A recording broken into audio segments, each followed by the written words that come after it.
And it was really great to see, and it was a real honor to be a part of it. Tim, since you've been at Heritage, your first column for the newsletter, the Daily Signal, was about the Keystone XL Pipeline, and your premise that Joe Biden's cancellation is just a symbolic gift to the environmental activists and won't actually help the environment. Tell us why. Yeah, it's just virtue signaling on Joe Biden's part. He promised during the campaign that he would cancel the Keystone XL pipeline. And so he made good on his promise to the environmental extremists who were supporting him during the campaign. But if you look at it, it really is nothing more than a symbolic victory. And in effect, the joke is on the environmentalists because it will have a detrimental effect on the environment if history is any judge. That oil is not going to stop coming from Canada. It's not. If stopping the pipeline would stop the oil, he might have an argument for environmental protection, but he doesn't. That oil is still going to come in. It's going to go onto trucks and onto the rails. And historically and statistically, those are far more dangerous. They have far higher rates of accidents, trucks and railways, and far higher rates of actual spillage of the oil.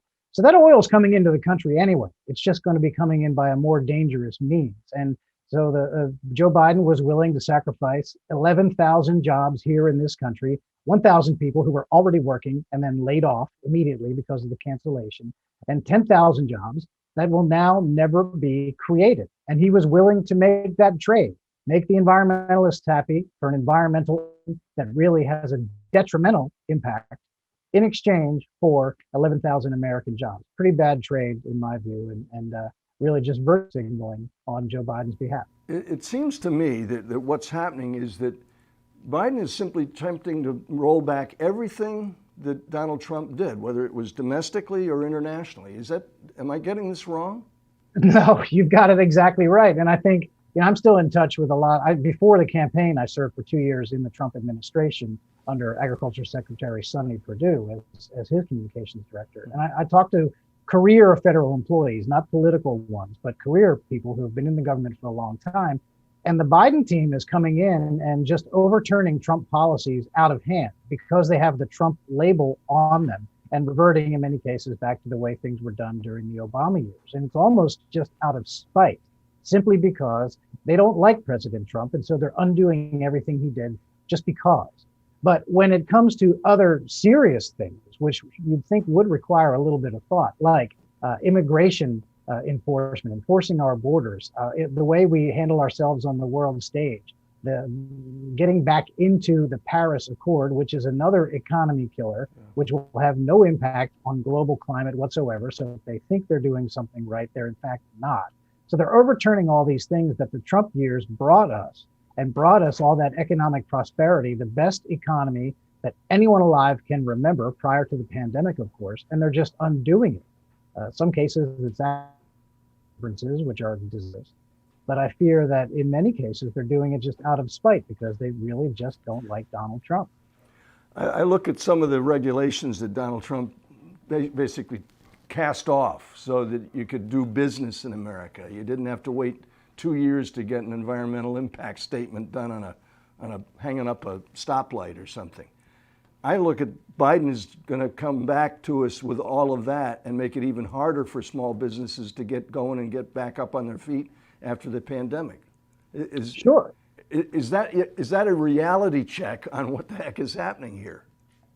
I think it is. And I think you'll see, look, President Trump came into office 4 years ago as a businessman, and he understands what the role of government is. And I think a lot of conservatives do as well. People sometimes in the media talk about government creating jobs, but in fact, what the government can do is create the conditions under which private enterprise and entrepreneurs can create jobs themselves. And that's what President Trump understood.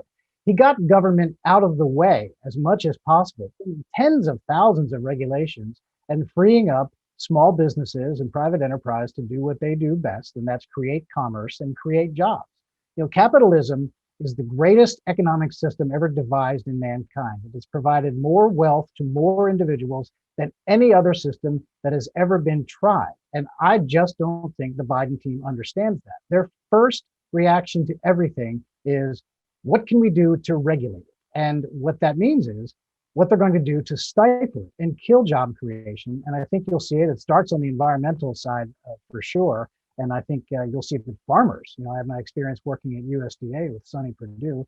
Farmers are going to feel this an awful lot, and they will have very great difficulties, I believe, being able to actually use large parts of their own land for farming. I fear that Biden will, in fact, take a lot of our farmland out of circulation. I live on the side of a mountain along the Shenandoah River. I'm sure that's going to be declared to be a wetlands, even though we're 600 feet above the river. Look at American people are concerned about where we're headed in taxes. We expecting taxes to go up for this year, or is that coming down the line afterwards? Well, I think he's going to have to get Congress to go along, and the way Congress is currently made up, he will probably be able to get some tax increases through. And what he promised during the campaign, and a lot of these things should not come as a surprise to anybody, because as we tried to point out during the campaign, this is actually what he was running on. So when he's doing these things, we should realize this is what he told us he was going to do. And so, yes, taxes, absolutely. I think that Joe Biden will attempt to increase taxes by the largest amount in American history. And speaking of private enterprise and business, he's going to also try to raise the corporate tax. And what President Trump got it down, and that frees up a lot of capital for businesses to expand and create jobs. Biden wants to raise that. And I think the number he wants to raise it to is 29% for the corporate tax. And if you look at China, for example, China's corporate tax, their effective rate is 25%. So Biden would actually make it more expensive to do business in the United States of America than it is in China. And you want to talk about creating an uneven playing field. That's exactly what Joe Biden is all about. He views taxes as punitive. He views people who are successful. Those folks have to be punished and pay more. And that, of course, hurts job creation, and it hurts the overall economy. It's what I was talking about. The government can create the conditions under which businesses can thrive. They can also create the condition that kills growth. And that's what Joe Biden will be about.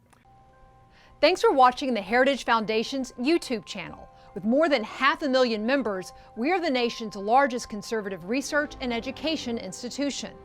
We believe the principles and ideas of the American founding are worth conserving and renewing. Please help us further our mission by subscribing to this channel and sharing our videos with your family and friends.